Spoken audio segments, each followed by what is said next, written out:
Unable to bear his hatred any longer, I chose to end my life. When the funeral home handed my ashes to Julian, he patted the urn gently, a faint smile tugging at his lips, the only one that day. "Too dirty," he muttered. "She deserves to be reduced to dust and scattered to the winds." With a flick of his hand, the urn crashed to the floor. Of course. He thought I'd killed his beloved white moonlight. He'd lingered by my side for years, waiting for this exact moment. He walked away, stepping on my ashes, yet not long after, he returned to the funeral home, weeping and begging to have me back. After a year of torment at Julian's hands, I was finally free. I'd seized the moment when he wasn't looking, slitting my wrists in the bathtub. Blood filled the tub just like the day I'd miscarried, heartbroken after learning why he'd married me. Good riddance. Julian laughed, clapping his hands. His bright eyes, however, turned crimson as he laughed. Tears began to fall. I suppose he was thinking of his late beloved. 6 years ago, she'd died in a car accident, and her heart had been transplanted into mine. Julian had always believed the crash was no accident. That I'd killed the woman he loved, so he deliberately approached me, marrying me only to torture me endlessly. He'd even planned to make my entire family pay. He'd bided his time, rising from a penniless nobody to a prominent figure in Binchang. Once he had the power to rival the Windsors, he'd shown his true fangs. Like a rabid dog, he clung to the Windsor family, refusing to let go. And today, it was all over because I died the night before he planned to strike. Julian's calm when he heard of my death was terrifying. He'd only told his assistant to send me to the funeral home immediately. The next time he saw me, I was a handful of ashes in a small box. "Give me back my sister." As soon as we stepped out of the funeral home, my eldest brother, who'd always doted on me, threw a punch at Julian's handsome face, but security quickly restrained him, and he collapsed to the ground, utterly shattered. "Your sister's right here," Julian said, patting the urn before planting a foot on my brother's chest. "Too dirty, she deserves to be reduced to dust." With that, he flipped the palm-sized box. Ashes swirled through the air, falling like snow. I knew Julian hated me, but I'd never imagined his hatred had turned this pathological. As my ashes scattered across the ground, I couldn't hold back my tears. I'd loved him sincerely for 2 years, only to meet such a cruel end. Julian lifted his expensive leather shoe from my brother's body, his sneer colder than ice. "You loved her so much? Then let the entire Windsor family bury her." Even in death, he hadn't abandoned his plan to destroy the Windsors. My brother sat on the ground, tears and snot streaming down his face. "You'll regret this. You'll regret it." "I'll never regret it." Julian stepped on my ashes and walked away from the funeral home. My brother, stripped of all his pride as the eldest Windsor son, cried uncontrollably. "I'm sorry," I whispered 100 times in my heart, tears flowing endlessly. I felt my ashes drift toward the mountains. One wisp falling into a stray dog's bowl, another clinging to a stream or a tree. The last wisp stuck to his collar and the soles of his shoes, accompanying him back to the place we'd once called home. Our wedding villa stood halfway up a mountain when we first married. I thought he'd chosen this serene, scenic spot to help me recover. Knowing I'd always been in poor health, it wasn't until I'd gradually lost contact with the outside world that I realized it had all been part of his plan. After all, I was the Windsors' most cherished daughter. Isolating me from the world had made his revenge more effective, more meaningful. I followed Julian into the villa. There were no servants. I'd taken care of everything myself. He paused for a moment when changing his shoes, then let out a scoff and slipped them on quickly. "Sadie, you really did die well." I pouted, angrily stepping on his shadow as I followed him. What a bastard. Julian, he still hated me even after I was dead. Julian opened the refrigerator and poured himself a drink. As he set the bottle down, his gaze fell on a sticky note stuck to the door. "Honey, I made your favorite fresh cream puffs today. Don't forget to eat them." The date was December 28th, the night before I died. Julian's eyes darkened. He crumpled the note and threw it in the trash, not even glancing at the puffs. I'd even shaped them into little hearts to please him. He'd loved them once, but now he couldn't be bothered. It seemed even his fondness for my cooking had been just another lie. Somehow, after seeing that sticky note, Julian fell into a foul mood. He lay on the sofa for a long time, staring at the butterfly chandelier above. If he could see the supernatural, he would have noticed me sitting on one of the butterfly's wings, watching him. We'd bought that chandelier before our wedding. I'd loved it instantly and surprisingly. He'd seemed just as enchanted back then. I'd been overjoyed that we'd finally found something in common. Little did I know. His beloved's name had been Lola. Once, during our marriage, I'd felt jealous and asked him about his first love. He'd been lying on the sofa with my head resting on his arm, staring blankly at the ceiling. My first love, he'd said. She turned into a butterfly and flew away. My heart had ached, and I'd felt an overwhelming desire to comfort him. I kissed his eyes, reassuring him over and over. Can I be your butterfly? I'd asked. Mom and Dad always say I'm the happiest person in our family. I promise I can make you happy. He hadn't answered. He just held me tightly, trembling as he pressed his ear to my chest, listening to my heartbeat. His fingers had dug into my skin. But even though it hurt, I hadn't asked him to let go. I'd mistaken his repressed hatred for gratitude.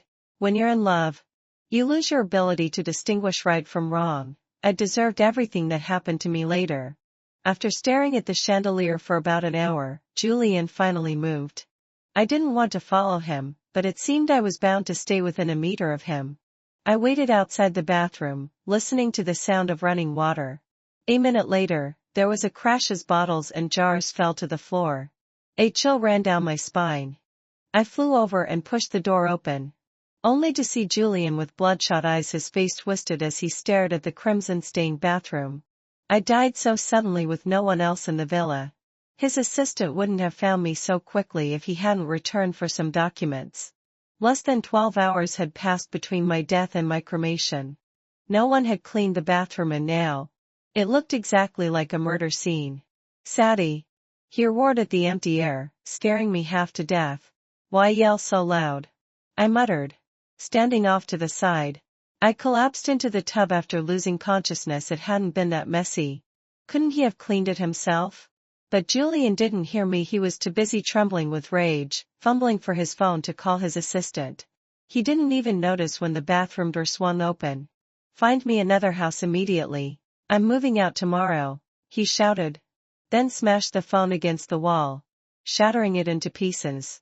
I'd never seen Julian so frantic. I patted my non-existent chest, trying to calm down. Once he left, I knelt down and touched the blood in the tub. This was the second time I'd witnessed such a gruesome sight. The first had been when I'd accidentally learned the truth about Julian's marriage and collapsed in the tub, miscarrying the child I'd only just discovered I was carrying. The second was my suicide. I'd fallen unconscious quickly, letting the blood flow freely. I'd never thought I'd have to see it with my own eyes. Julian, I whispered, watching his back.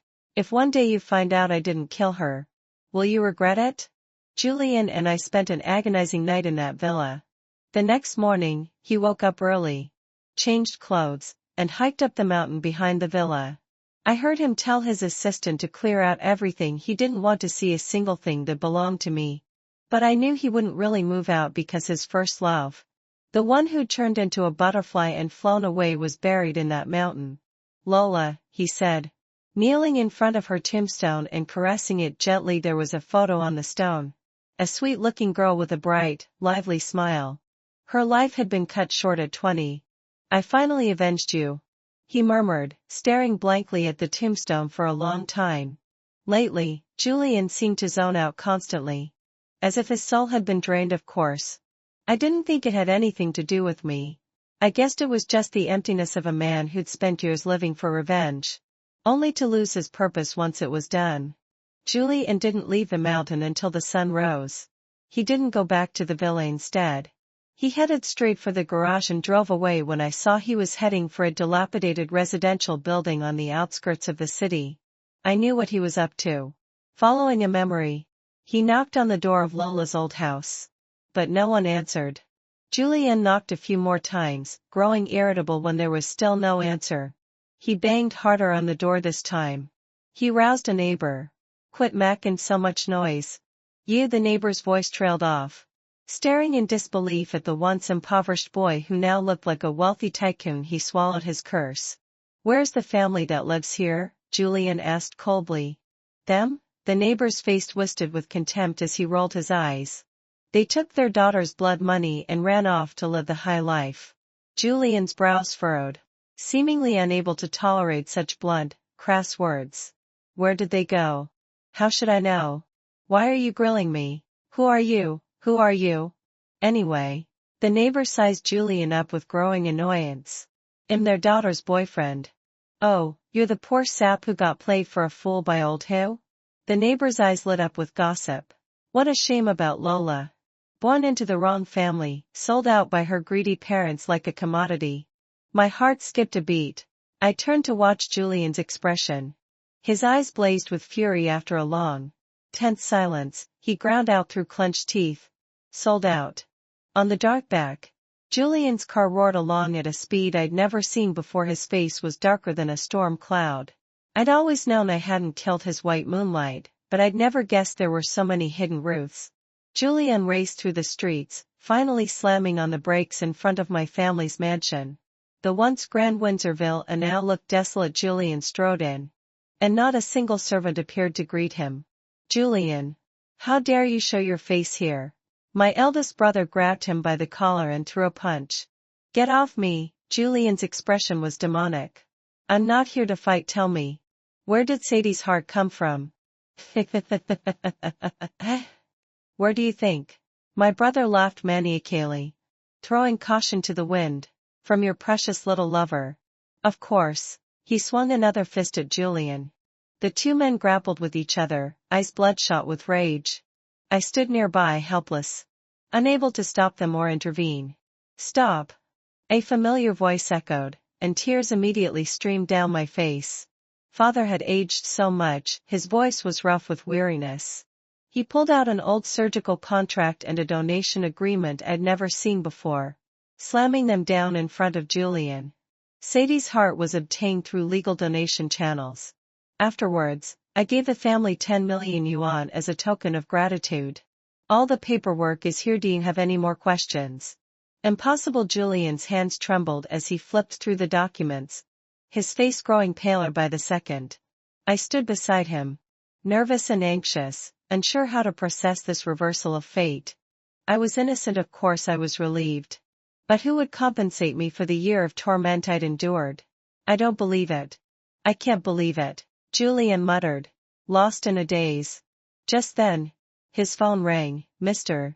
Julian. His assistant's voice sounded hesitant. We found Mrs. Windsor's prenatal checkup report. Only I and my doctor had known I was pregnant. Back then, Julian and I hadn't yet fallen out. I'd still loved him desperately to keep it special. I hadn't told him right away. I'd planned to surprise him on our first wedding anniversary. But that day, I'd sat alone with the cake for hours, waiting for him to come home. He never did. It had been a thunderstorm, and his phone had been unreachable. Heartbroken and terrified, I clutched my phone, praying for his safety. He finally stumbled in at midnight, reeking of alcohol. Lola, I had fulfilled my obsession. He'd lied on the sofa, staring fixedly at the butterfly chandelier above. I'd thought he was drunk and confused, so I'd gone to help him. Honey, let's go inside to rest. You're not Lola. Of course not. I'm Sadie. I replied softly. But my words had struck a nerve. He shoved me violently. I'd stumbled and fallen onto the sofa. Honey, Julian had never been so rough with me. I'd almost cried. He'd sobered up slightly, staring at me through hazy eyes before collapsing back onto the sofa. I'd held back my tears, taking off his coat as he mumbled Lola's name over and over. A photo had fallen out of his inner pocket.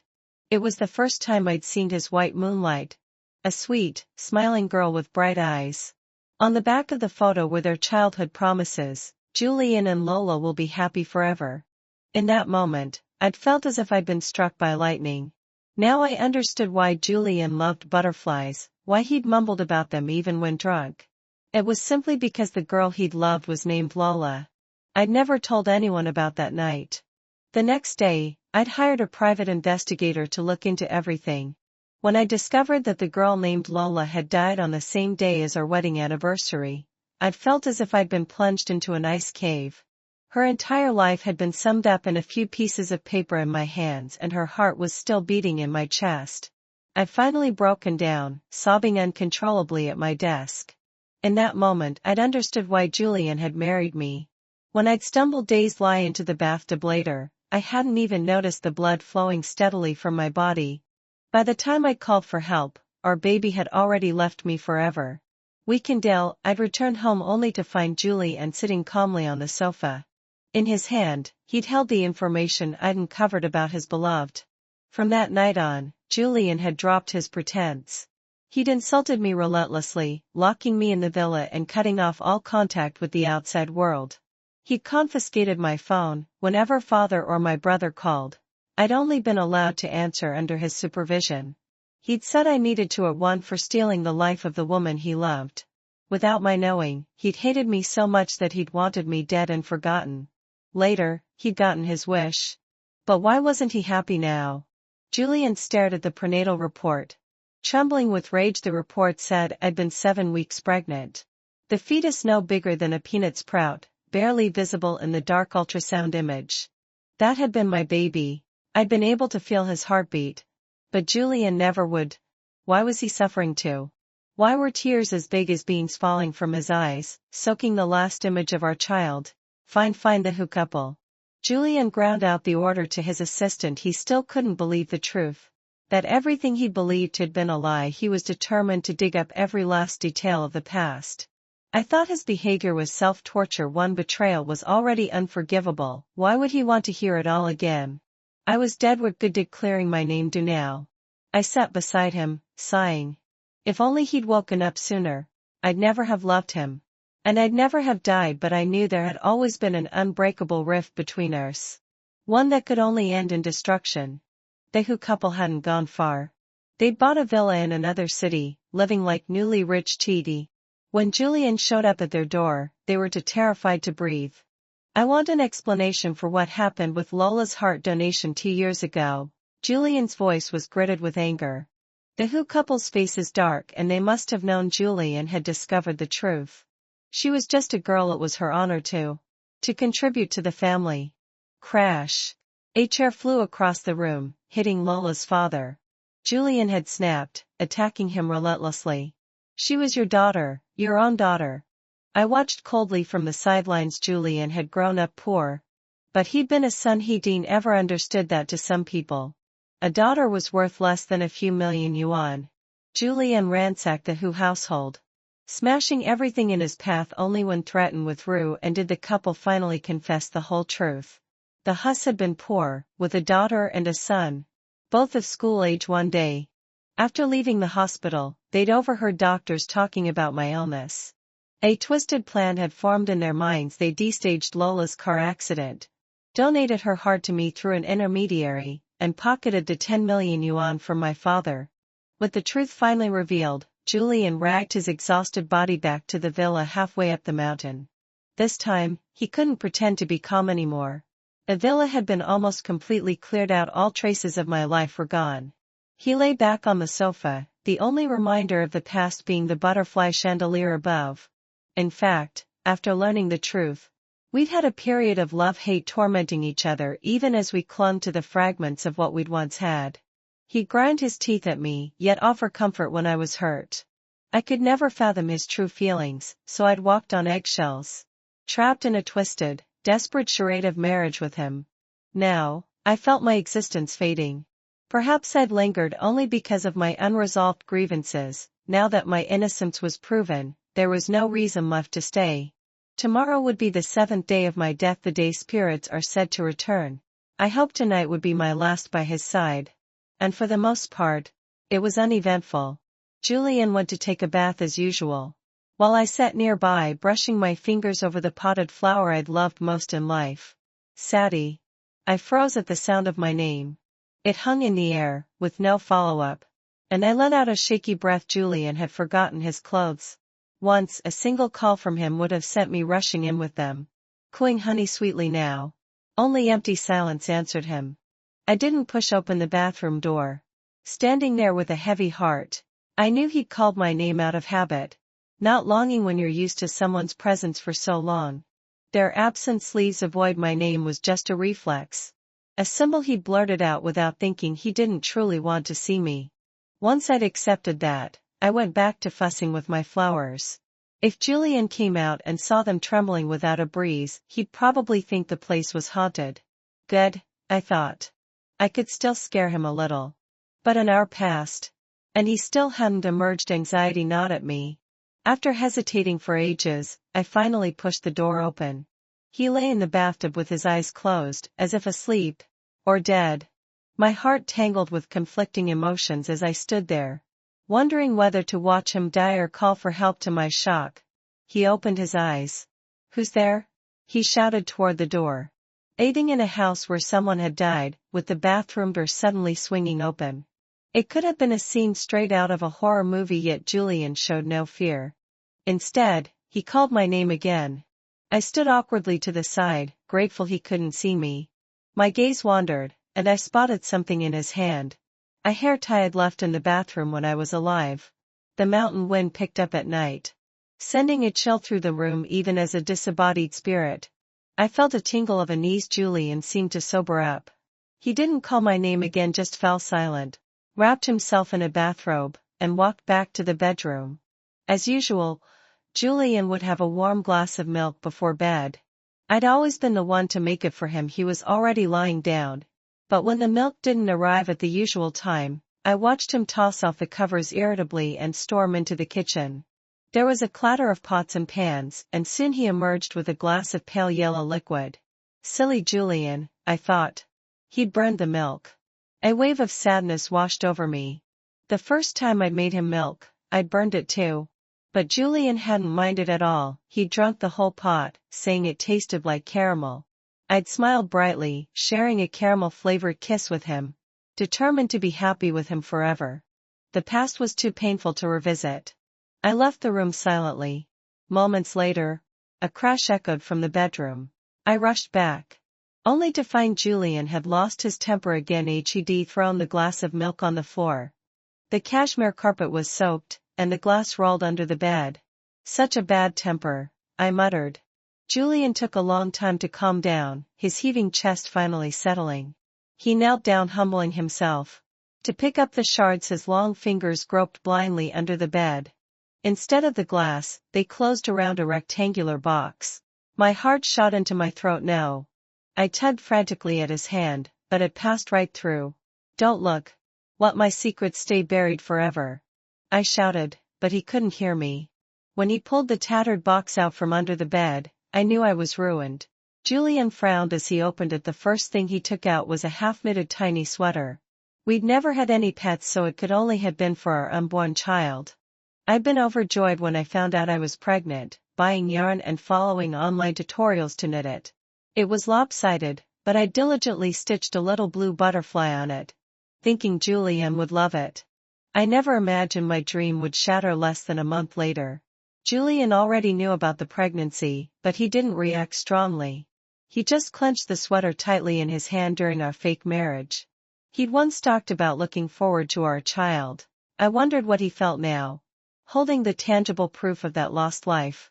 I waited nervously for his reaction. But he just sighed, unfolded the sweater gently, and folded it neatly. He kept digging through the box, pulling out several basketball game tickets, each printed with his photo. He froze, staring at them one by one. Different dates, different games. I'd never missed a single one of his matches. I'd never told him that. In college, I'd gone to watch him play countless times. He'd worn the white and purple jersey with the number 7, towering and handsome on the court.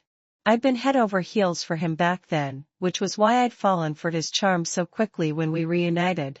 "Fool," Julian scoffed, tossing the tickets aside. I admitted I'd been foolish. Otherwise, I wouldn't have let him deceive me for so long. But was Julian any smarter? What was the point of digging up my old crush like this? As if unraveling a thread? He kept searching. When his fingers brushed against an envelope, the scoff faded from his face entirely. My heart soared to its highest point. It was a pink envelope, holding the heartfelt letter I'd never sent him more than a decade ago. He held his breath as he tore it open, his hands trembling uncontrollably. I thought he might remember it. He'd always hated pink, yet I'd deliberately chosen a pink envelope. Just to stand out. Together, we read the words written by the teenage me. Julian probably didn't know that I'd noticed him back in middle school. Back then, I'd been the spoiled, round-faced youngest daughter of the Windsor family, unremarkable among my peers. He'd been poor, but excelled academically, and his good looks had made him popular with many girls. Teenagers don't care about social status, so I'd become just another one of his admirers. I'd secretly loved him for 3 years. Finally, on graduation day, I'd mustered up the courage to stop him on his way home. I'd held out the pink love letter, hoping he'd give me a chance. He'd just smiled faintly and told me to go away. I'd insisted on giving him the letter. He'd frowned, taken it, and thrown it into a trash can. He'd walked away without a second glance when I'd chased after him. I'd seen a girl take his hand. He'd already had a girlfriend. The courage I'd worked so hard to gather had crumbled instantly. I'd fished the unsent letter out of the trash and kept it. Later, I'd suffered a severe heart attack and nearly died. But at 20, I'd received a new lease on life with his first love's heart transplant. That old letter was nothing more than a teenage regret. Julie unfolded the letter back into the envelope, his hands still trembling, as if he'd never seen it. I kicked myself inwardly. I should have burned all this before I died. Why had I left these embarrassing reminders? Even in death. He barely reacted, making me feel like a clown. I slunk out of the room and curled up on the sofa. Julie and didn't sleep that night either.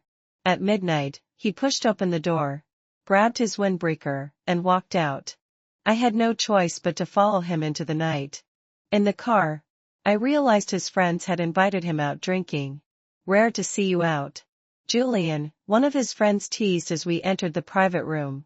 When we were married, I'd hated him going to such places, always throwing a tantrum to make him come home. Thanks to this, my reputation among his friends was never great. Julian said nothing, grabbed a glass of alcohol, and downed it in one go, uttering a chorus of cheers. Julian, you're insane, no wife to nag you tonight. None of them seemed to know I was dead, joking without a care. I watched Julian's expression from the shadows. To my surprise, he set down the glass as if nothing was wrong, even managing a faint smile. Why bring her up? She's still mad. I haven't calmed her down yet. Seeing him lie so effortlessly, I finally understood how he'd achieved so much at such a young age. He could have simply said, "She's dead, drop it," and avoided the teasing that followed, but he didn't. When his friends pressed further, the mood almost turned sour. Sure, your wife's strict, but she loves you genuinely, one friend persuaded. Take it from me, couples fight and make up. Go home, apologize, and things will be back to normal. She won't listen. How could she not?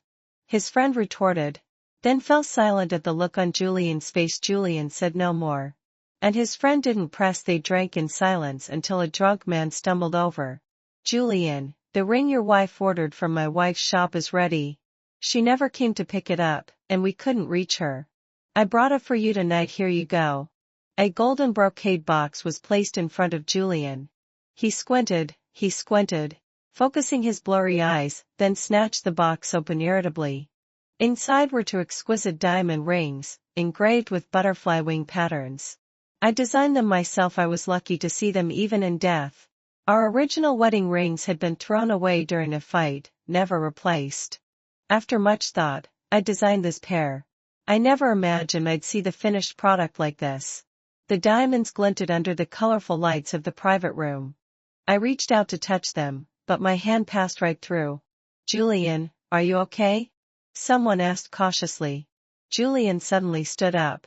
Kicking the table in a fit of rage, he left without a backward glance, ignoring the calls of his friends. I watched Julian rummage through the house for 15 minutes. There wasn't much to rummage through. Most of the contents had been cleared out. Isabella, where are the things from the cabinets? Julian bombarded his assistant with a call at 3 in the morning.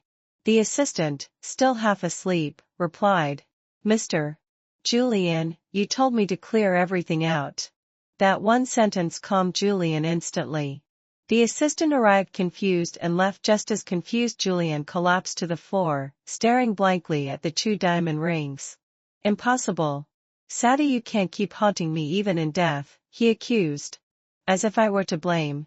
I was furious, but his irrational behavior left me drained. I desperately wanted to know what he was looking for. But I couldn't speak. Only sit beside him on the floor. He seemed to have lost his mind, his gaze fixed on the rings as if he could burn a hole through them. After a long while, he suddenly jumped up and rushed to the kitchen. The fridge hadn't been emptied yet.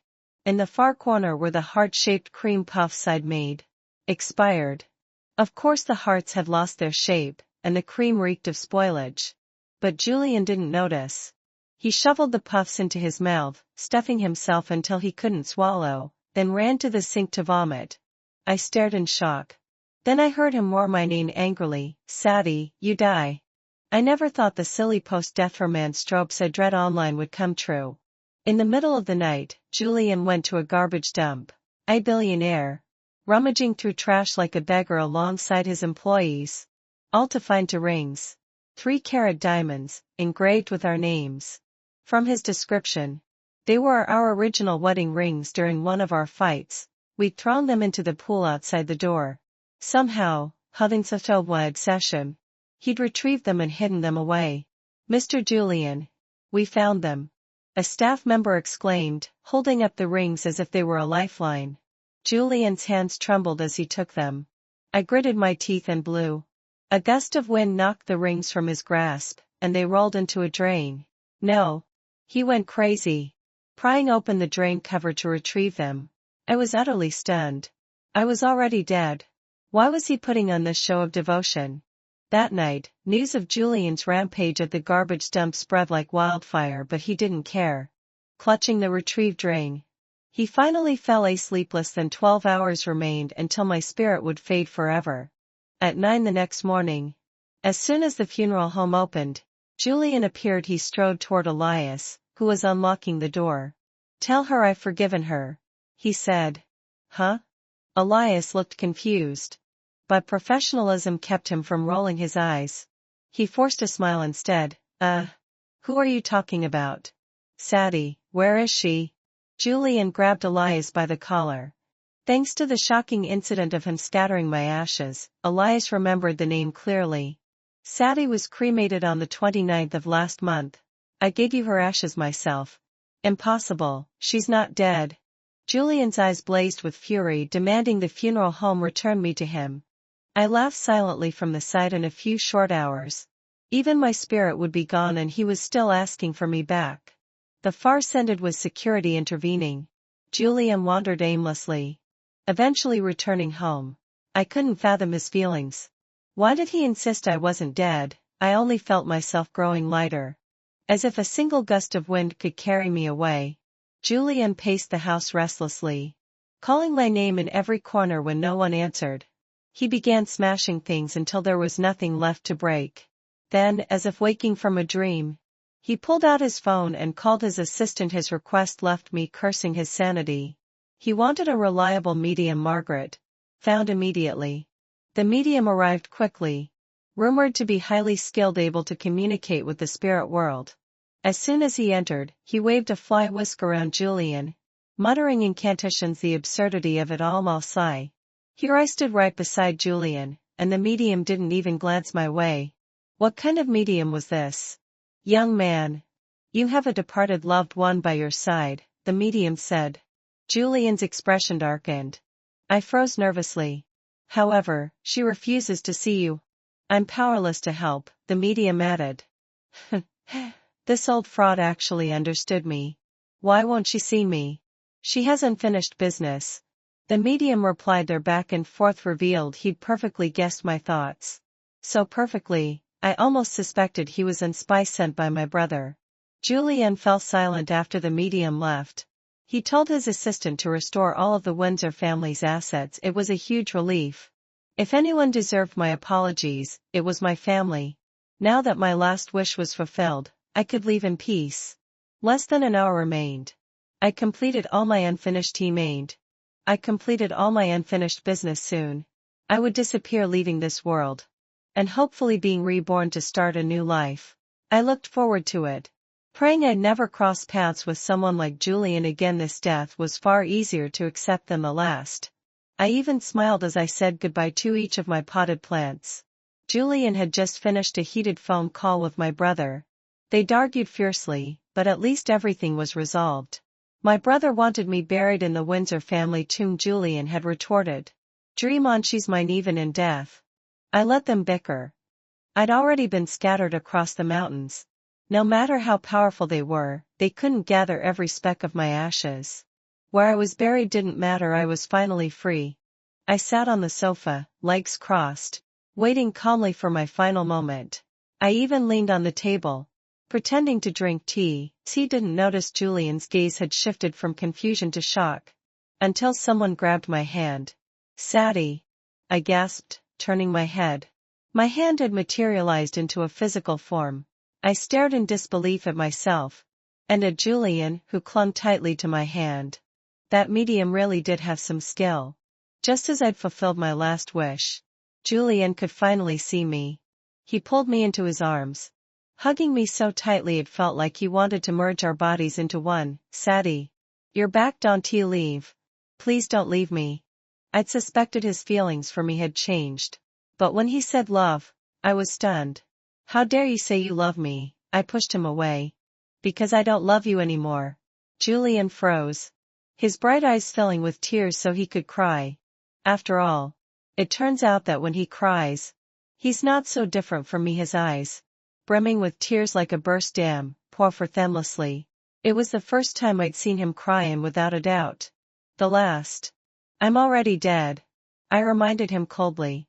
No, you're back. He clung to his delusion, gripping my hand and sobbing uncontrollably before me. He said he loved me, that he'd never wanted me to die. He'd set out to avenge his loss by destroying my family. Yet he'd never been able to bear the thought of losing me. He confessed he'd fallen in love with me long ago, but had been too terrified to admit it. Love and hate are separated by a razor's edge. Once the hate faded, all that remained was an overwhelming tide of love. I let him hold me, saying nothing. Julian cried for what felt like an eternity. Less than 2 minutes left until I vanished forever. He pulled the ring I'd designed out of nowhere, begging through his tears. I got the ring. Can I put it on you? Faced with his vulnerability, I couldn't bring myself to turn him away. After a brief hesitation, I smiled and agreed softly. Sure. I held out my hand, giving him the gentlest smile I could muster. Julian sniffled, pressing a tender kiss to my knuckles before slipping the ring onto my finger. It inched closer to the base of my finger, when my form began to waver. Goodbye, Julian, I whispered in his ear. No, he lunged forward, desperate to hold on to me. But I smiled, dissolving into nothingness before his eyes. The ring glinted faintly as it clattered to the floor. Sadie, he screamed, his cries raw and broken. Nothing like the arrogant, untouchable man he'd once been. He rushed toward the cliff behind the villa, ready to leap. Fortunately, his bodyguards reacted just in time, stopping the tragedy. I knew he'd never forget me, not that it mattered. All I hoped was that he'd carry the weight of his guilt and treat my family well. I vanished completely, carried away by the wind, the rivers, and the rain, finally fulfilling my dream of traveling the world. Back when we'd loved each other, I told him I wanted to see every corner of the earth. I'd never imagined I'd do it in death. In my final moment, I heard him say I love you again. I heard it. But I didn't respond, I just smiled, becoming a wisp of breeze that brushed past his fingers. A silent final goodbye. Don't leave me, I love you, he muttered frantically at the cliff edge, lost to grief. It turns out, this was the year he loved me the most. Too bad I was already gone.